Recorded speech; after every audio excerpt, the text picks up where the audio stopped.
بسم اللہ الرحمن الرحیم۔ حضرت جعفر بن سلیمان رحمۃ اللہ علیہ فرماتے ہیں، حضرت مالک بن دینار رحمۃ اللہ علیہ نے فرمایا، ایک مرتبہ حج کے موسم میں خانہ کعبہ کا طواف کر رہا تھا۔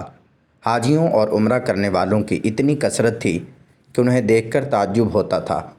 میرے دل میں یہ خواہش ابھری کہ کاش کسی طرح مجھے معلوم ہو جائے کہ ان لوگوں میں سے اللہ تعالیٰ کی بارگاہ میں کون مقبول ہے، تاکہ میں اس کو مبارکباد دے سکوں، اور جس کے بارے میں معلوم ہو جائے کہ یہ مردود ہے، اللہ تعالیٰ کی بارگاہ میں اس کا حج قبول نہیں، تو اس کو نیکی کی دعوت دوں اور اس کے لیے دعا کروں۔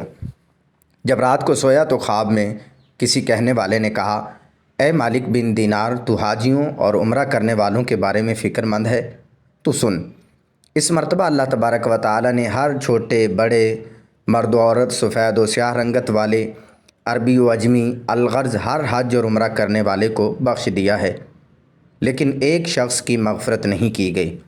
اللہ تعالیٰ کا اس شخص پر بہت زیادہ غضب ہے اور اللہ تعالیٰ اس سے ناراض ہے۔ اس کا حج قبول نہیں کیا گیا بلکہ اس کے منہ پر مار دیا گیا ہے۔ حضرت مالک بن دینار رحمۃ اللہ علیہ فرماتے ہیں، اس خواب کے بعد میری جو حالت ہوئی اسے اللہ تعالیٰ ہی بہتر جانتا ہے۔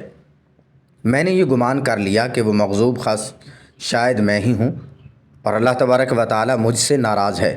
میں بہت پریشان رہا، سارا دن اسی غم اور فکر میں گزر گیا۔ پھر دوسری رات تھوڑی دیر کے لیے میری آنکھ لگی تو پھر مجھے اسی طرح خواب نظر آیا اور ایسی ہی غیبی آواز سنائی دی۔ پھر کہا گیا کہ اے مالک بن دینار، تو وہ نہیں جس کا ذکر کیا جا رہا ہے، بلکہ وہ تو خراسان کا ایک شخص ہے جو بلخ شہر میں رہتا ہے اور اس کا نام محمد بن ہرون بلخی ہے۔ اللہ تبارک و تعالیٰ اس سے شدید ناراض ہے اور اس کا حج مردود ہے اور اس کے منہ پر مار دیا گیا ہے۔ حضرت مالک بن دینار فرماتے ہیں کہ میں صبح خراسان سے آئے ہوئے حاجیوں کے قافلے میں پہنچ گیا، انہیں سلام کیا اور ان سے پوچھا، کیا تم میں سے بلخ شہر کے حجاج موجود ہیں؟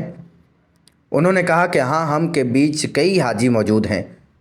میں نے پوچھا کہ تم میں سے کوئی محمد بن ہرون بلخی ہے؟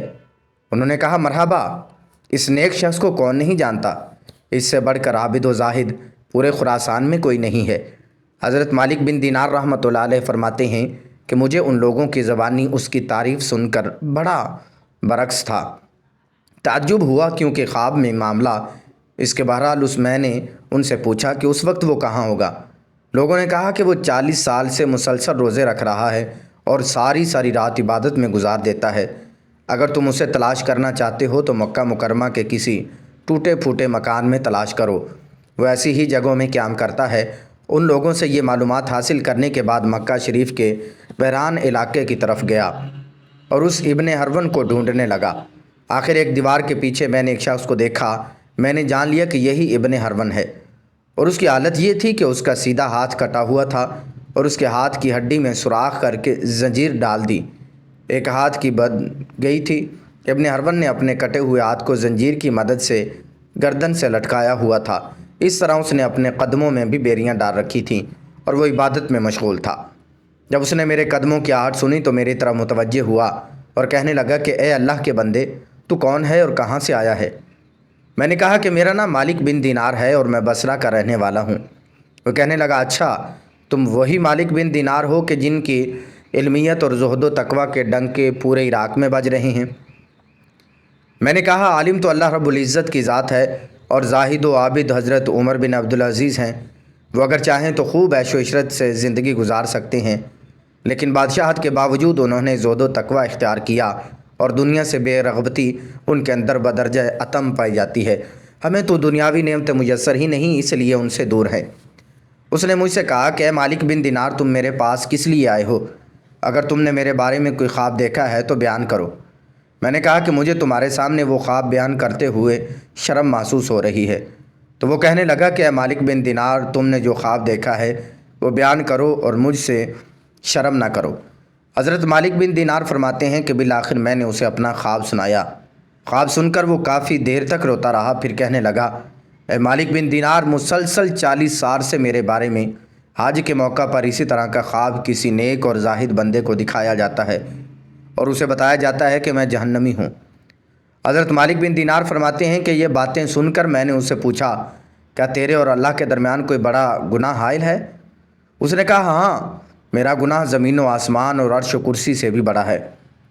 میں نے کہا کہ مجھے تم اپنا وہ گناہ بتاؤ تاکہ لوگوں کو اس کے ارتکاب سے بچا سکوں اور انہیں اس گناہ سے ڈرا سکوں جس کی سزا تم بھگت رہے ہو۔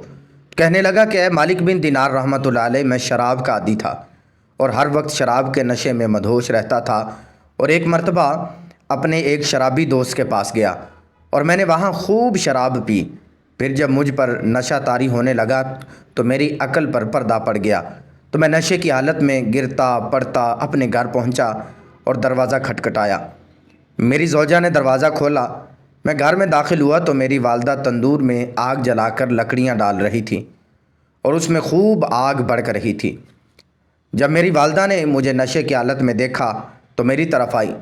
میں لڑکھڑا گیا اور گر گیا تو اس نے مجھے تھام لیا اور کہنے لگی، آج شعبان المعظم کی آخری تاریخ ہے اور رمضان المبارک کی پہلی رات شروع ہونے والی ہے۔ لوگ صبح روزہ رکھیں گے اور تیری صبح اس حالت میں ہوگی کہ تو نشے کے شراب میں دھت ہوگا۔ کیا تجھے اللہ رب العزت سے حیا نہیں آتی؟ یہ سن کر مجھے غصہ آ گیا اور میں نے ایک گھونسا اپنی والدہ کے سینے پر مارا اور اسے اٹھا کر جلتے ہوئے تندور میں ڈال دیا۔ میں اس وقت نشے میں تھا اور میرے ہوش و حواس بحال نہ تھے۔ جب میری زوجہ نے یہ دردناک منظر دیکھا تو اس نے مجھے دھکیل کر ایک کوٹھڑی میں بند کر دیا اور باہر سے کنڈی لگا دی تاکہ پڑوسی میری آواز نہ سن سکیں اور انہیں معاملے کی خبر نہ ہو۔ میں اسی طرح نشے کی حالت میں پڑا رہا۔ رات کافی دیر ہو چکی تھی، مجھے ہوش آیا، اب میرا نشہ دور ہو چکا تھا۔ میں دروازے کی طرف بڑھا تو میرا دروازہ بند تھا۔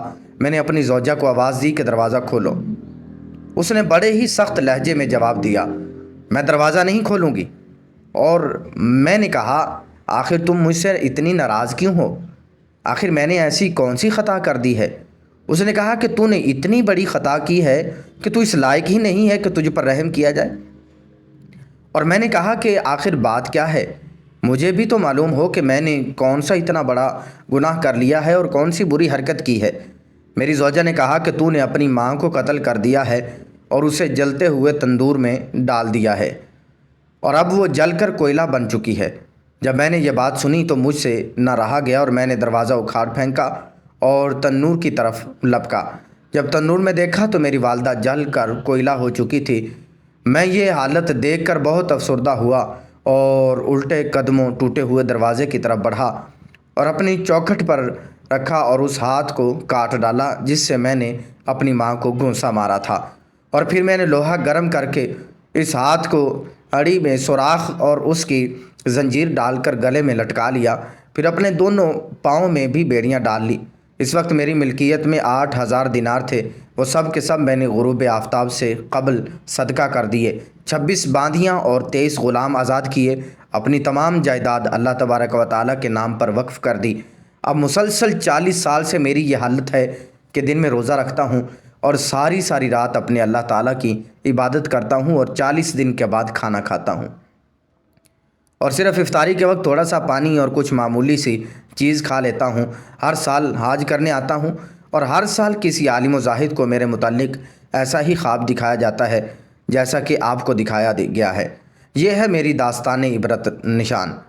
حضرت مالک بن دینار رحمۃ اللہ علیہ فرماتے ہیں کہ یہ سن کر میں اس کے چہرے کی طرف ہاتھ بڑھایا اور میں کہا کہ منحوس شخص، کہ جو آگ تجھ پر نازل ہونے والی ہے وہ ساری زمین کو جلا ڈالے۔ پھر میں وہاں سے ایک طرف ہو گیا اور جگہ چھپ گیا تاکہ وہ مجھے دیکھ نہ سکے۔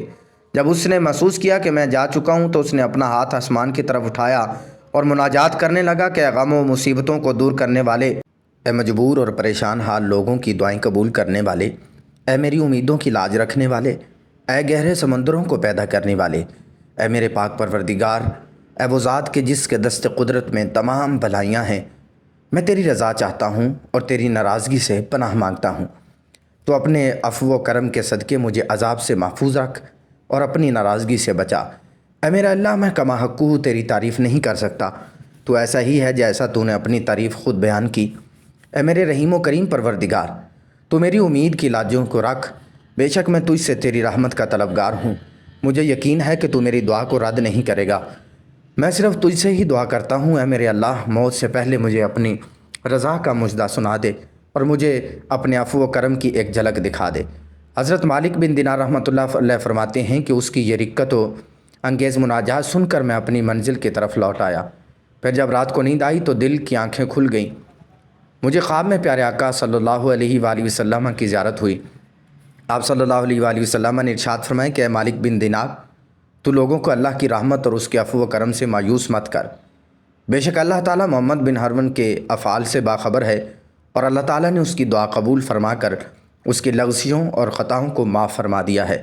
تو صبح اس کے پاس جانا اور اس سے کہنا، بے شک اللہ تبارک و تعالیٰ بروز قیامت میدان محشر میں تمام اولین و آخرین کو جمع فرمائے گا۔ اگر کسی سینگ والے جانور نے بغیر سینگ والے جانور کو مارا ہوگا تو اس کا بدلہ دلوائے گا اور ذرے ذرے کا حساب لے گا۔ اللہ تعالیٰ فرماتا ہے، مجھے اپنی عزت و جلال کی قسم، میں ذرے ذرے کا حساب لوں گا، اور اگر کسی نے ذرہ بھر بھی ظلم کیا ہوگا تو مظلوم کو ظالم سے ان کا حق دلواؤں گا۔ اے ابن ہرون، کل بروز قیامت اللہ تجھے اور تیری ماں کو اکٹھا کرے گا اور تیرے بارے میں فیصلہ ہوگا۔ فرشتے تجھے مضبوط زنجیروں میں جکڑ کر جہنم کی طرف دھکیل دیں گے، پھر تو دنیوی 3 دن اور 3 رات کے برابر جہنم کی آگ کا مزہ چکھے گا، کیونکہ اللہ تعالیٰ فرماتا ہے، میں نے اپنے اوپر یہ لازم کر لیا ہے کہ میرا جو بندہ بھی ناحق کسی جان کو قتل کرے گا یا شراب پیے گا تو میں اسے جہنم کی آگ کا مزہ ضرور چکھاؤں گا، اگرچہ وہ کیسا ہی برا گزیدہ کیوں نہ ہو۔ اے ابن ہرون، پھر اللہ تعالیٰ تیری ماں کے دل میں تیرے لیے رحم ڈالے گا اور اس کے دل میں یہ بات ڈالے گا کہ وہ اللہ تعالیٰ سے سوال کرے کہ اے اللہ تو میرے بیٹے کو بخش دے۔ پھر اللہ تبارک و تعالیٰ تجھے تیری والدہ کے حوالے کر دے گا، تیری والدہ تیرا ہاتھ پکڑ کر تجھے جنت میں لے جائے گی۔ حضرت مالک بن دینار رحمۃ اللہ علیہ فرماتے ہیں، جب صبح ہوئی تو میں فوراً ابن ہرون کے پاس گیا اور اسے بشارت دی کہ آج رات خواب میں مجھے پیارے آقا صلی اللہ علیہ وسلم کی زیارت نصیب ہوئی ہے، اور آپ صلی اللہ علیہ وآلہ وسلم نے مجھے تیرے بارے میں اس طرح بتایا ہے۔ پھر میں نے اسے اپنا پورا خواب سنایا۔ اللہ کی قسم، میرا خواب سن کر وہ جھوم اٹھا اور اس کی روح اس طرح آسانی سے اس کے تن سے جدا ہوئی جیسا کہ پتھر کو جب پانی میں ڈالا جائے تو وہ آسانی سے نیچے کی جانب چلا جاتا ہے۔ پھر اس کی تجہیز و تکفین کا انتظام کیا گیا اور میں نے اس کے جنازے میں شرکت کی۔ اللہ پاک ہم سب کے صغیرہ کبیرہ گناہوں کو معاف فرمائے اور ہمیں جہنم کی آگ سے محفوظ رکھے، آمین یا رب العالمین۔ ناظرین، کمنٹ باکس میں اللہ تعالیٰ کے 99 ناموں میں سے کوئی ایک نام ضرور کمنٹ کیجئے گا۔ اللہ تعالیٰ ہم سب کا حامی و ناصر ہو۔ السلام علیکم ورحمۃ اللہ۔